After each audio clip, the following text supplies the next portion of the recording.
तो मैम हम शुरू करते हैं, क्योंकि आपके साथ जब भी मुलाकात होती है तो हम सभी, हमारे जितने भी व्यूवर्स हैं, हम उनको बताते हैं कि पूरा जो महीना है ये कैसा जाने वाला है। तो हर कोई इंतजार करता है कि भाई जीतू मैम को लेकर आओ और पूरा महीना कैसा जाने वाला है हम सभी को बताओ। तो सबसे पहले मेष राशि से अपने कार्यक्रम की शुरुआत करते हैं। जी जी, बहुत अच्छा कंचन जी। और सबसे अच्छी चीज़ आपने एक चीज़ यहाँ कही है कि ये जो राशिफल होता है ये हमारे लिए कहीं ना कहीं आगे आने वाले जो समय को है उससे आगाह कराता है। बिल्कुल अब देखिए, इस समय ग्रहों की डेफिनेटली उथल पुथल है, बिल्कुल है। बट डर कोई सोल्यूशन नहीं है। अगर हम डर ही अपने जीवन में रखेंगे तो हम अपने जीवन को चलाएंगे कैसे? और बहुत सारे परिवार ऐसे भी हैं जिनमें एक व्यक्ति कमाने वाला है, और अगर वही डरने लगेगा तो पूरे परिवार की रक्षा कौन करेगा? तो हम सिर्फ एक ही चीज कहना चाहते हैं, ग्रह हैं, ग्रहण है, एकादशियां हैं, अमावस्याएं हैं, अर्थक्वेक हैं, आपदाएं हैं, ये जीवन में जब तक जीवन है कुछ ना कुछ घटता ही रहता है ना? तो ऐसे में हमें सिर्फ अवेयरनेस जब हमें मिलती है तो हम कहीं ना कहीं एक सुरक्षित कदम अपने बढ़ाते हैं। बिल्कुल। अब मार्च का राशिफल भी कुछ ऐसा ही है। ग्रहों की थोड़ी सी भूमिकाएं अच्छी नहीं है, कुछ ऐसे इंडिकेशंस हो रहे हैं जो कहीं ना कहीं एक प्रकृति को भी डिस्टर्ब करेंगे और हमारी जिंदगी में भी थोड़ी सी प्रॉब्लम क्रिएट करेंगे ही करेंगे। देखिए, जब भी मेदिनी ज्योतिष से अगर कोई चीज घटती है, घटना घटती है, तो हम ये नहीं कह सकते कि हम इससे अलग हैं। कहीं ना कहीं हम लोग उन चीजों से कनेक्टेड होते हैं। मान लीजिए शेयर मार्केट गिर गई तो कनेक्टेड हो गए ना। बिल्कुल। मान लीजिए यहाँ नहीं है, जैसे मिडल ईस्ट की तरफ इस समय हालात इतने खराब है, वॉर की सिचुएशन है, तो कहीं भी अगर मान लीजिए ऑयल ही वहां का महंगा हो गया तो उसका प्रभाव हमारे पे पड़ा।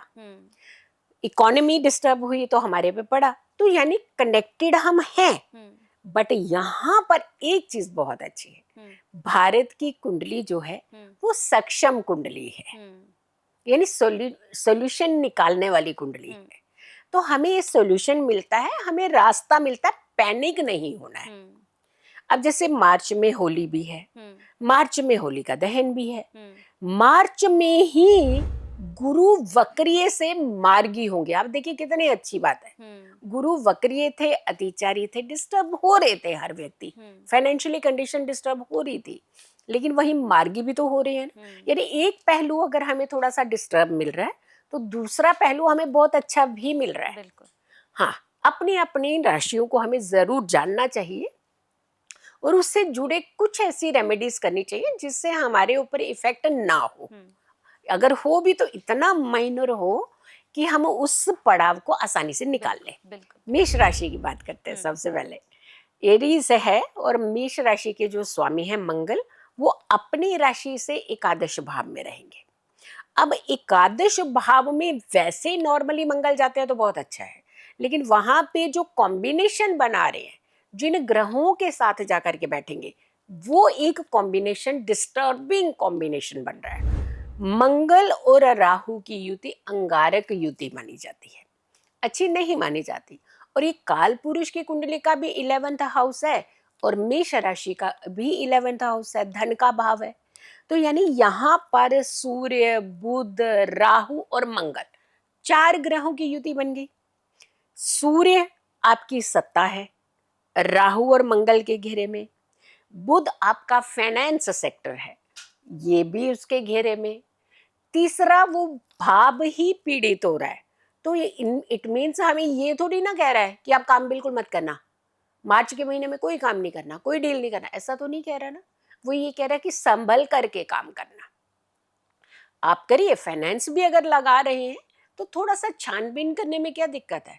अगर आप किसी को अच्छे से समझ जाएं, अच्छे से पॉइंट पकड़ लें उनके, फिर आप इन्वेस्ट करें तो बच जाएंगे। तो दिक्कत से बचने के रास्ते हैं, वही अवेयरनेस होती है। अब रही बात, अगर हम शनि की बात करते हैं तो आपकी राशि से 12वें भाव में है। अगर हम गुरु की बात करते हैं तो आपकी राशि से 3rd भाव में है। और गुरु जो है वो अभी अतिचारी के साथ वक्रीय यानी रेट्रो भी चल रहे हैं। अब यहाँ पर गुरु का जो सबसे अच्छा जो एक कॉम्बिनेशन आपको मिलेगा, जब यहाँ पे मार्गी हो जाएंगे, और मार्गी भी मार्च में ही हो रहे हैं, तो यानी आपको एक अच्छा सहयोग करेंगे। गुरु की दृष्टियां बहुत इम्पोर्टेंट मानी जाती है। गुरु कहते हैं जहां देखते हैं वहां उसे सपोर्ट करते हैं, उसे सेव करते हैं, उसे सुरक्षित रखते हैं। और गुरु की 5वीं दृष्टि आपके 7वें भाव पर होगी, 9वीं दृष्टि जो है वो आपके 11th भाव पर होगी। यानी फिर बात वही आ गई कि आपने डील कोई बड़ी करनी है, जरूर करिए, कोई दिक्कत नहीं है, बट सलाह लेकर के करिए, बिल्कुल। छानबीन करके करिए, तो आपको फायदा होगा। हेल्थ को थोड़ा सा बचा करके रखिए, अननेसेसरली किसी से लड़िएगा मत। ये जो मार्च का महीना है, ये कहीं ना कहीं कहते हैं ना, आ बैल मुझे मार, मतलब लड़ाई किसी और की, गले किसी और के पड़ रही है। अब जबरदस्ती जब आप किसी को, क्योंकि मेष राशि थोड़ी मंगल स्ट्रॉन्ग राशि है, इसके प्लेनेट स्ट्रॉन्ग है, ये उपद्रवी थोड़े से होते हैं, लेकिन ऐसा नहीं है कि से हमेशा लड़ते रहते हैं। ये क्या करते हैं कि जो दूसरों की लड़ाई का जो पैचअप करवाने जाते हैं ना, उसमें वर्ड्स कुछ ऐसे बोल देते हैं कि लड़ाई उनकी तो खत्म होगी, आपके गले में पड़ सकती है। तो कह तो रही है अच्छी बात, बट टाइम गलत हो गया कहने का। तो आपको यहाँ पे थोड़ा सा बच करके रहना। शुक्र का भी बहुत अच्छा एक कॉम्बिनेशन आपके भाव में बनने वाला है, तो आपको यहाँ पे कहीं ना कहीं सुरक्षित तो रख रहा है, आपकी चीज़ों की रिक्वायरमेंट भी पूरी करेगा, बट कहीं ना कहीं ये भी कह रहा है कि आपको सोल्यूशन के लिए थोड़ी लोगों की सलाह लेनी है, किसी ऐसे व्यक्ति की सलाह लेनी है जो आपसे नॉलेजेबल व्यक्ति हो। बिल्कुल। आजकल हम अपने आप को सबसे नॉलेजेबल समझते हैं, हम समझते हैं कि हमारे से बड़ा नॉलेजेबल कोई है ही नहीं, बट जो घर के बड़े होते हैं, जो गुरु रूपी व्यक्ति होते हैं, उन्हें ज्ञान काफ़ी होता है। तो अगर थोड़ी सी सलाह ले लेंगे तो आप सुरक्षित रह सकते हैं। उपाय जरूर कीजिएगा। काले चने आपने एवरी सैटरडे उबालने हैं, लेकिन ये वो चने नहीं है कि रात को आप फ्राइडे को रात को भिगोते हैं और दूसरे दिन हम लोग अक्सर बनाते हैं, ऐसा नहीं। आपको डायरेक्ट उबालने हैं, और वो उबले हुए चने का दान जो है आपको सैटरडे के सैटरडे जरूर करना है, मंगलवार भी कर सकते हैं। आप इससे एनर्जेटिक भी रहेंगे और सुरक्षित भी रहेंगे। बिल्कुल। जी। तो लगातार जिस तरह से हम देखते हैं दोस्तों कि हर कोई अपनी राशि को लेकर परेशान है। मैम एक छोटा-सा सवाल है। मैम जो मेष राशि वाले हैं ये हमेशा से इन चीज़ों में बड़ा फँसे रहते हैं कि हमें कलर्स कौन से पहनने हैं? क्या हमारे लिए कोई ऐसा जी। कलर भी है जो हमें पहनना है और किसी कलर से हमें दूर भी रहना है? तो ऐसा भी कुछ होता है? हाँ, देखिए ये एक बहुत अच्छी चीज आपने इसलिए पूछी है, हुँ। क्योंकि अक्सर कहा जाता है कि लाल रंग नहीं पहनो, हाँ। लाल रंग इस समय मत पहनो, हुँ। काला रंग मत पहनो। तो देखिए जब रंग नहीं पहनेंगे तो फिर उसका पसंदीदा मान लीजिए कलर अगर लाल ही हुआ तो। बिल्कुल। देखिए मेष राशि जो मंगल का कलर माना जाता है वो रेड कलर ही माना जाता है। अब जैसे मेरा घर क्या मुझे पसंद नहीं होगा, हुँ। वो रेड कलर पहन सकते हैं, लेकिन रेड के साथ जब वो ब्लैक कॉम्बिनेशन कर देते हैं तो वहां थोड़ी सी अटपटी सिचुएशन बन जाती है इनके लिए, यानी प्रवोक हो जाते हैं वो। तो हुँ। अगर ये नॉर्मली रेड कलर पहनते हैं, आप पहनिए, अच्छा है आपके लिए, बहुत अच्छा है। बल्कि अच्छा। आपको कहते हैं ना, हीरे को हीरा हुँ, काट हुँ, रहा है, हुँ, जहर को जहर खत्म मत कर, एक हुँ, कहावत कहते हुँ, हैं। हुँ, लेकिन ये कहावत आपके ऊपर लगती भी है। हुँ। आप रेड कलर का यूज कीजिए, जरूर कीजिए, लेकिन रेड के साथ जब आप रेड कलर डालें तो ब्लैक ना डालें साथ में। हुँ।